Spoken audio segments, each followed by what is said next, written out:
Episode के starting में हम देखते हैं सोल्जर फेंग पर अटैक करने के लिए उसे चारों तरफ से घेर लेते हैं। तभी यू गोंग फेंग से कहती है आप मेरी फिक्र मत करो और जाओ जी जिन को देखो। और फिर फेंग उन सोल्जर्स के साथ फाइट करने लगता है और तब उनमें बहुत ही जबरदस्त फाइट होती है। फेंग उन सारे सोल्जर्स पर अकेला ही भारी पड़ रहा था और इनके बीच काफी अमेजिंग फाइट हो रही थी। इस मौके का फायदा उठाकर लू फिक वाई जी जिन को लेकर वहाँ से भागने लगता है। उसे वहाँ से भागते हुए देखकर वहाँ से भागने लगता है। उसे वहाँ से भागते हुए फेंग देख लेता है और यू गोंग को बताता है जी जिंग भाग रहा है और वो लू फिक वाई जी जिन को लेकर छत पर पहुँच जाता है। तभी उसके पास एक लड़की आ जाती है और दोस्तों इसी लड़की का नाम यू गोंग है जो फेंग के साथ आई है। और तब यू गोंग मुझे लगा ही था कि उस कैरेज में कोई और भी है। तो लू फिक वाई उससे कहता है तुमने मुझे पकड़ लिया लेकिन मैं अभी भी अपनी स्पीड बढ़ा सकता हूँ। और वो दूसरी तरफ तेजी से भागने लगता है तो यू गोंग उसका पीछा करती है। और अब लू फिक वाई कुछ दूर भागने के बाद जब अपने सामने देखता है तो वो लड़की फिर से वहाँ पर उसके सामने होती है।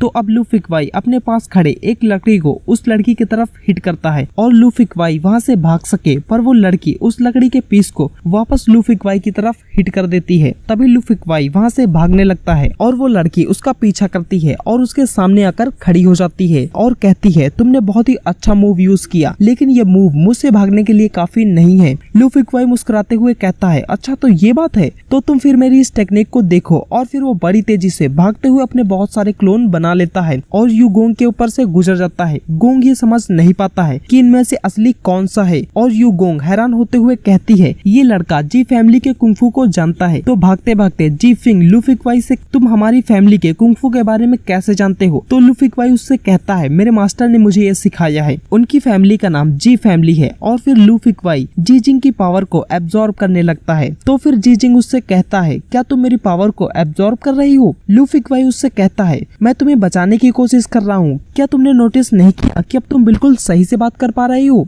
और अब वो दोनों एक पुल पर आ जाते हैं। तो लू फिक वाई उसे अपने कंधे से उतार देता है और कहता है अब तुम अपनी बॉडी को अच्छे से हिला पा रही होगी। और कहता है अब तुम शहर से बाहर आ गए हो और तुम सेफ हो। जी जिंग उससे कहता है आज तो तुमने मुझे बचा लिया, मुझे बचाने के लिए तुम्हारा शुक्रिया। लू फिक वाई उसकी तरफ एक लॉक हिट जैसी कोई चीज को फेंकता है जिसे वो कैच कर लेता है। तो वो उसे देखकर कहता है ये तो मेरे अंकल सेवंत अंकल की है। तो लू फिक वाई कहता है हाँ इस पेज की जरूरत नहीं है इसलिए तुम मुझे इसे दे दो। तो फिर जी जिंग अपने पाँव के पास से एक पेपर को निकालता है और लू फिक वाई की ओर फेंक देता है और कहता है मेरे सेवंत अंकल को बताना कि मैं उनसे बहुत निराश हूँ। और वहाँ से जाने लगता है। तभी वह पीछे मुड़ता है और लू फिक वाई से तुम इस कुंफू को मत सीखना वरना तुम भी मेरे जैसे हो जाओगे। फिर वहाँ से चला जाता है। लू फिक वाई उनकी ये बातें सुनकर कुछ सोच ही रहा होता है कि तभी वहाँ पर फिर से वो लड़की आ जाती है और उससे कहती है तुम्हारा वो क्लोन बनाने वाला मूव काफी अच्छा था। तो लू फिक वाई उससे कहता है कि आखिर इतनी ज्यादा बारिश वाली रात में तुम मेरा पीछा क्यों कर रही हो? तो वो लड़की उसकी तरफ देखने लगती है। तो लू फिक वाई उससे कहता है तुम मेरा पीछा क्यों कर रही हो? तो वो लड़की उसकी तरफ आने लगती है। तो लू फिक वाई उससे कहता है तुम जिस लड़के को ढूंढ रही हो यहाँ पर वो नहीं है। वो लड़की कहती है मैं उस लड़के को नहीं ढूंढ रही, मैं तो तुम्हें ही ढूंढ रही थी। तो लू फिक वाई उससे कहता है क्या तुम मुझे पकड़ना चाहती हो? पर वो लड़की उसके पास आ रही थी। तो लू फिक वाई उससे कहता है तुम मुझे हार्ट अटैक करने पर मजबूर मत करो। तभी वो लड़की बहुत स्पीड के साथ लू फिक वाई के पीछे आ जाती है और उसकी तलवार वहाँ से लेकर दूर चली जाती है। अब जैसे ही लू फिक वाई अपनी तलवार को पकड़ने की कोशिश करता है तो वहाँ पर नहीं होती है। ये देखकर वो काफी ज्यादा परेशान हो जाता है और कहता है ओ नहीं मेरी तलवार चोरी हो गई, अब मैं मास्टर को क्या जवाब दूंगा? तभी जब वो लड़की उस तलवार पर लिखे हुए नाम को पढ़ती है तो वो लू फिक वाई को उस तलवार को वापस कर देती है और कहती है हम फिर मिलेंगे और वहाँ से चली जाती है। ये देखकर लू फिक वाई सोचता है कि उसने मेरी तलवार को देखा और देखते ही वापस कर दिया,